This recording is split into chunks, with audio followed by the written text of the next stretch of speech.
think of the entire world that you want to live in as a garden. You don't necessarily have to be a gardener. Just envision a garden and roll with me on this analogy. Your garden can be Eden, if you so desire. It can be paradise. Long lapis rivers flowing through the landscape. It can have diverse wildlife of all sorts. Lions, tigers, and bears, oh my. It can have all the great trees and plants in the world. Vision your Garden of Eden. And what you would do to grow it, tend to it, nurture its growth, and eventually form it into the world that you're longing for. Your garden can be your dystopia. This wasteland is an industrial farmhouse. Along the ceiling, gold-rusted pipes ready to spray their insecticide on anything that may harm the unnatural balance the foremen so desperately try to keep. Cramped cages keep the profitable slaves of dairy cows and hens in check. Only cash crops grow in this garden, if it can be called that. Tobacco is cultivated, harvested, cured, and sold off to the public as cigarettes. The average cost of $5.51 a pack. How does this prosperous hellscape swung?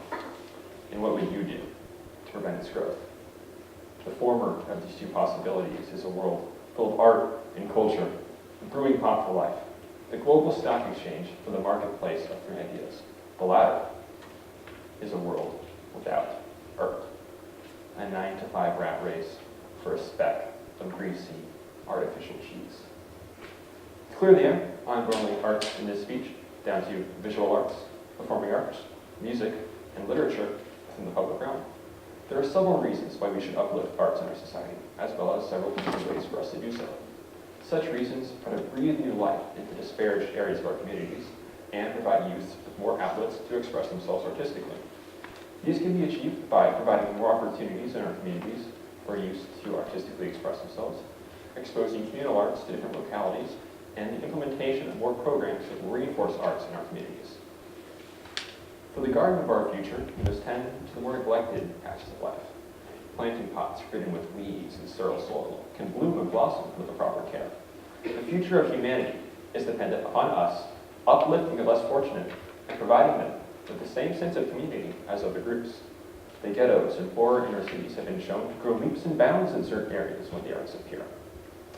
According to the School of Policy and Practice of the University of Pennsylvania, low and moderate income residents in New York City neighborhoods with many cultural resources are healthier, better educated, and safer overall than those in similar communities with fewer cultural resources. Such effects seen in these communities were a 5% decrease in obesity, an 18% increase in scores of English and math exams, an 18% decrease in serious crime rates, and a 14% decrease in child abuse and neglect rates. When we get to the point in our garden where all of the soil is fertile, the next step is to set up the proper support for the new seeds to grow their vines on. The youth of our society, namely in Gilroy itself, do not have many opportunities to creatively and artistically express themselves, even though there are many reasons why we should provide them with said opportunities.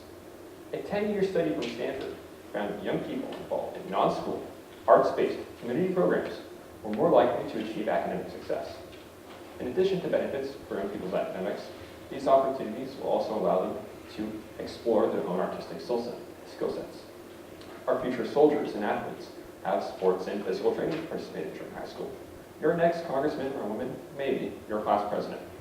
While there are many programs in schools for arts, many are also just classes that don't extend beyond the classroom. An outlet for a young writer to publish his or her work can expose him or her to the literary community. Such opportunities would surely tempt more people to explore their artistic side. Now, onto the actual techniques for tending to our sapling sprouting garden. PPS.org states that one of the ways arts can help improve a community is through an increase in civic participation through celebrations. A perfect example of this is our local Gilroy Garlic Festival. The Gilroy Garlic Festival has been bringing our community together for almost 40 years now. This celebration at the center of our community allows people to come together and enjoy fine cuisine, which some may consider an art form of its own, and lavish in our society. A good friend of mine has even started his own band, and the Garlic Festival helped him get out in front of an audience and perform. Such opportunities as these are as essential as sunlight to the future of our garden. When it comes to more avenues for people to put their art out in society, many different paths can be developed. This TEDx event is a perfect example of a grassroots attempt to bring more variety to the academic life in Gilroy. Tutoring programs to help young writers grow their skills and indulge themselves while they are still young. However, the biggest thing we can do to bring more young people out artistically is accept them. As a society, we lack a deep appreciation of these young artists. How we view them is the make or break for the garden of our future. If we just see the seed as a way for us to grow food to eventually eat, the garden will be meaningless. We must appreciate the time it takes to grow the garden, the beauty of the blossoms in the spring, and the bounty of the harvest in the fall. Well, there you have it, the blueprints for the garden of our future, for how we can tend to the brittle and sterile portions of it, for how we can set up the proper support for its success later on in life, for what the garden of our future will inevitably improve in our society. I implore all of you to get out of the greenhouse, out into the sunlight, down on your knees in the dirt, put on some gloves, and start gardening. There's nothing more human that we can do than basking in the glory of all of our collective gardens. Thank you.